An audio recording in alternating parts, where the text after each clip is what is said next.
With a freezer, you can neatly store all your groceries in the freezer drawers or on the shelves. I'm Lola, and in this video, I'm happy to help you choose a freestanding freezer. It'll tell you about the energy label and the usable capacity, so you can be sure you have enough space for all your frozen foods.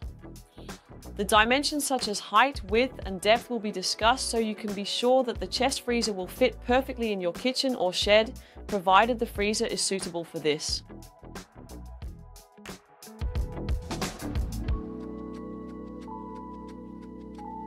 The energy label of a freezer in most cases ranges from A to E, with A being the most energy efficient. The higher the energy label, the more energy you typically save. A freezer with energy label A saves up to €530 on energy costs over its lifetime compared to other energy labels. That's a significant saving. If you choose energy label B, you can still save up to €450. With Class C, the savings go up to €250, and with Class D, up to €110. If you have a freezer with energy label E, you won't save anything on energy costs. So choosing a higher energy label is not just good for your wallet, but also for the environment, since you'll use less energy. If you do big grocery shopping, you don't want all your frozen pizzas, meals, and ice creams to be mixed up so you can find them. With a freezer, you can neatly organize everything across drawers and shelves. To make sure you have enough space, check the net capacity of the freezer.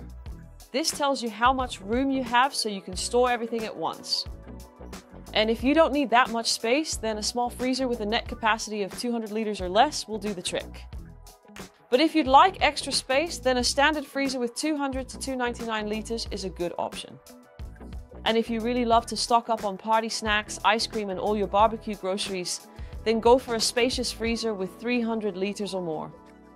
You never have to cram things in, and can quickly take something out of the freezer so you can find things easily. Freezer height is an important factor because how tall your freezer should be really depends on the space you have available at home. Grab your measuring tape and carefully measure the height in your kitchen so you can be sure the freezer will fit in nicely later. And don't forget to check if the freezer will actually fit through your doorway and hallway. You can choose a freezer between 90 and 150 centimeters, one from 150 to 180 centimeters, or even taller than 180 centimeters. Be sure to measure the width of your kitchen as well, so you can be certain the freezer will fit. Don't forget to leave 5 centimeters of space on both the left and right sides for ventilation. This helps your freezer keep running smoothly without overheating. It's a problem if your freezer won't fit through the door or hole. Measure carefully. Freezers come in different widths.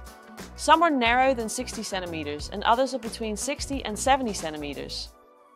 For the bigger eaters among us, there are even freezers that are 70 to 80 centimeters wide. Make sure to measure at home to see if any of these options will fit in your kitchen. How deep your freezer should be depends on the space you have at home. Don't forget to leave 10 centimeters of space at the back for ventilation, otherwise your freezer won't be able to cool properly. And also check if the fridge door can swing open fully without hitting anything. Oh, and one more tip, double check if the freezer will actually fit through your hallway and doorways. You definitely don't want your freezer getting stuck while you're moving it in.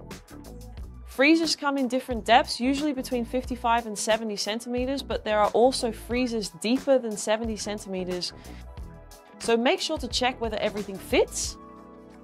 An upright freezer has one or more freezer drawers where you can store your groceries. The more groceries you have, the more freezer drawers you'll need. With 7 freezer drawers, you'll have extra space for all your groceries.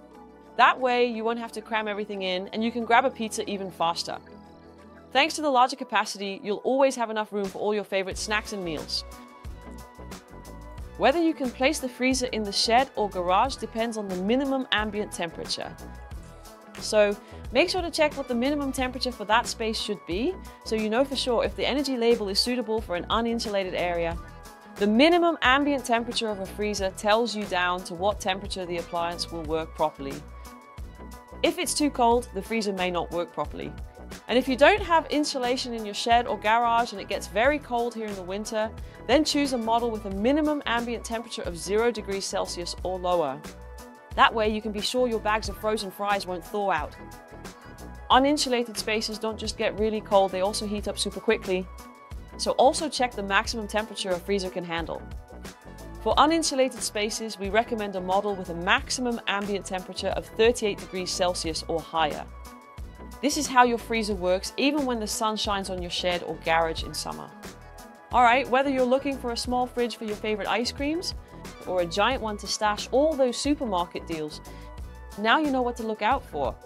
With these tips, you're all set to make the right choice. Still have questions or want to share which freezer you picked? Let me know in the comments below. Thanks for watching, and I hope to see you in the next video. Take care.